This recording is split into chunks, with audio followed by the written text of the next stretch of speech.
Video में गाल कंदासीं अहमद मुगल जे बारे में त अहमद मुगल केर ऐं किथां जो आहे मारवड़न जी मिठड़ी बोली गली गली ऐं घर घर गूंजन सिंध अमर जा नारा नारा। अहमद मुगल खे सिंध में एॾी इज़त ऐं शोहरत कीअं मिली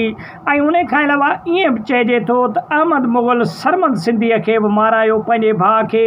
इन में केॾी हक़ीक़त आहे ऐं अहमद मुगल केर ऐं किथां जो आहे ऐं अहमद मुगल जो पहिरीं एल्बम कॾहिं रिलीज़ थियो ऐं सिंध वासियुनि घणो अहमद मुगल खे छो प्यार ऐं इज़त ॾींदा आहिनि ऐं अहमद मुगल सिंध में एॾो इज़त ऐं शोहरत कीअं हासिलु कई। त दोस्तो अहमद मुगल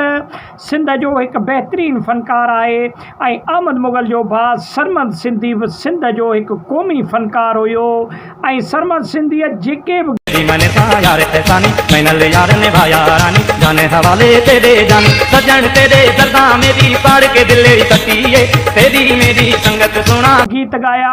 उहे क़ौमियत जे लिहाज़ सां गाया ऐं जुनून ऐं जेको आहे सो सिंध क़ौम परस्तीअ जे बारे में गाया ऐं अहमद मुगल बि सिंध में खोड़ सारा कलाम गाया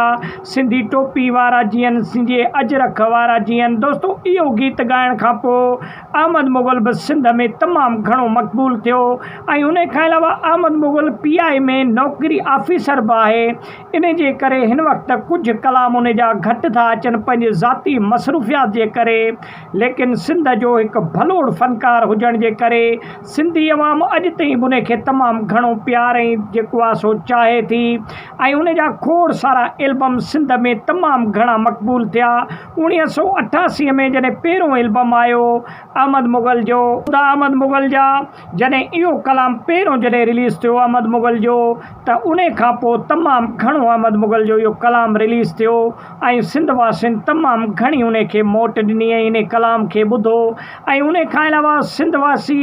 अहमद मुगल ऐं सरमद सिंधीअ सां तमामु घणो प्यारु कंदा आहिनि छाजे करे जो इहे ॿई फ़नकार क़ौम जे हिसाब सां ॻाल्हाईंदा आहिनि ऐं सिंधी जेके क़ौम परस्त अॻुवान आहिनि जेके कामरेड आहिनि उहे इन्हनि ॿिन्हिनि खे तमामु घणो ॿुधंदा आहिनि छाजे करे जो सिंध ते तमामु घणो इहे ॿई फ़नकार ॻाल्हाईंदा हुया ऐं पंहिंजा दर्द भरिया गीत ॻाए सिंध वासियुनि में नओं जुनून ऐं नओं जेको आहे सो वलवलो पैदा कंदा हुया। सिंधू देश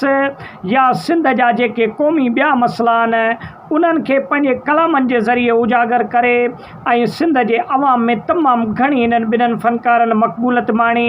ऐं सरमद सिंधी कुझु साल अॻु में हिकु रोड हादसे में जेको आहे सो हमेशह जे लाइ हिन फ़ानी दुनिया खां हलियो वियो, लेकिन उन जो भाउ हिन वक़्तु अहमद मुगल